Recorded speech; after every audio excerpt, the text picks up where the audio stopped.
Hello, I'm Andrew Nichols. This is CBC News Network. Defense spending, housing costs, a GST break for new home buyers, all are among the pledges today from party leaders out on the campaign trail. We'll tell you about those in a moment, but we want to begin with a topic all the leaders are being asked about today. It has to do with allegations of election interference involving the Conservative leadership race in 2022. Our colleagues at Radio Canada report that Canada's spy agency, CSIS, learned that agents in India organized to bolster Pierre Poilievre's election campaign. Here's how party leaders are reacting. I find it downright irresponsible that the leader of the opposition, day after day, month after month, year after year, refuses to obtain his security clearance. The fact is, Pierre Poilievre could get to the answer of that right now. You can get security, could have months ago, could have years ago, got security clearance and found out what's going on. The behavior of both the Liberals and the Conservatives regarding foreign intrusions is like leaving for vacations, leaving the garage door open. Anybody gets in and does whatever they want. Let's be honest. I won the leadership fair and square. Even my political competitors, like Mr. Patrick Brown, have publicly testified under oath that that was the case. The CBC's Karina Roman joins us from Ottawa with more. So, Karina, there are a number of lines of attack today among the various leaders, but this India story is getting a lot of traction. Tell us more about it. It is, yeah. So this is about the allegations which we'd heard before of foreign interference, possibly by India, is what we talked about months ago when this is all first coming out in the leadership campaign of 2022, which is the one that Pierre Poilievre won. Now, a stronger, more direct link being reported in terms of India behind a bid to organize support for Pierre Poilievre. And so, obviously, that's got Pierre Poilievre's opponents once again talking about his lack of security clearance and that his refusal to get one doesn't make sense. The thinking is that if he had one, he could learn more about this and help his party as leader thwart future and other interference attempts, that it might make his party more secure if he had that security clearance. That certainly was on the mind of Liberal leader Mark Carney today. Have a listen. I find it beyond baffling. I find it downright irresponsible that the leader of the opposition, day after day, month after month, year after year, refuses to obtain his security clearance. As a normal course in peacetime when times were tranquil, that's unacceptable then. But at this point in our history, when we face the greatest threats that we've faced in generations in most of our lifetimes, he has to answer for that.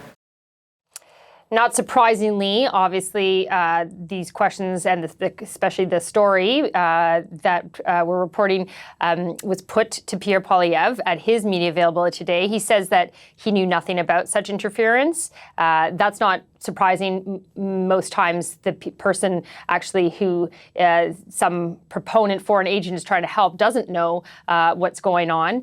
He said, as you heard earlier, he won fair and square. No one's really questioning that. It was a very decisive victory. He also talked about how when he was a cabinet minister, he got cleared. Now, that was over a decade ago. It's notable that you're not one and done with security clearances. You don't get one and then you're top secret clearance forever. So that's not really relevant. But then he quickly went on the attack, turning around to throw allegations at Mark Carney, Liberal leader, of when he was chair of the board of Brookfield Asset Management Company, that Carney went to China, he says, to secure a $250 million loan from China for some Brookfield real estate assets, alleging that now Carney is beholden to China. I should note that all of these allegations, he did not in his news conference present any evidence of this. So we're going basically on what he said at his news conference. But he made the link, as I've just mentioned, in his news conference. So have a listen to what Pierre Poilievre said.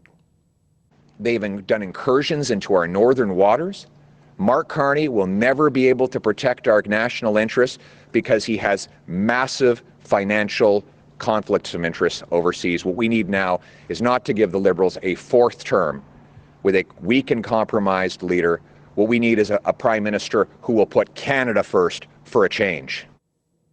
Now, Mark Carney hasn't had an opportunity to directly respond to this, but we did get a statement from the Liberal campaign in terms of a response saying Pierre Poilievre is just trying to distract with these dramatic claims. He is spinning a web of causation because they're panicking about the India and security clearance story. So that's just new in just in the last little while.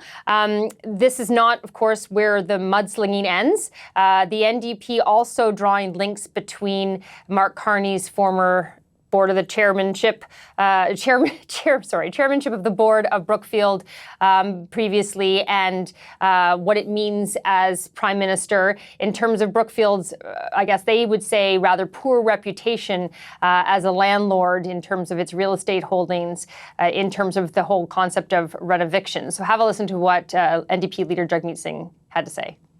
She's going through these worries, going through these struggles because of a company called Brookfield Investment. And the direction of that company was set by the board. Mark Carney was the chair of that company.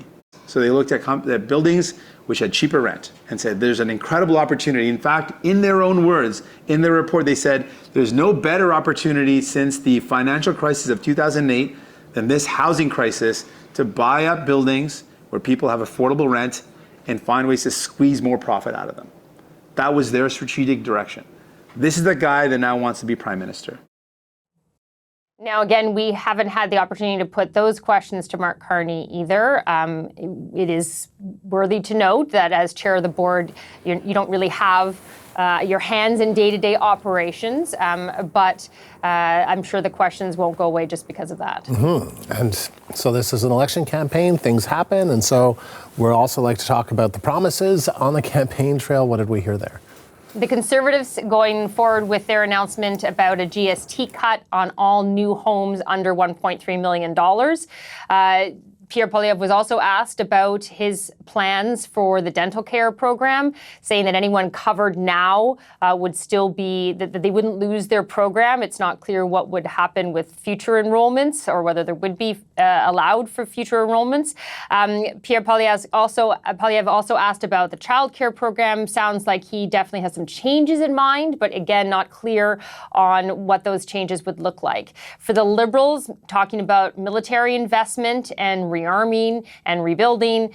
Mark Carney talking about needing to do more than what they've done so far to get to that 2% of GDP target, expanding the Navy with new subs, heavy icebreakers, increasing pay of personnel, revamping recruitment to increase the number of personnel, to focus on buying and building Canadian.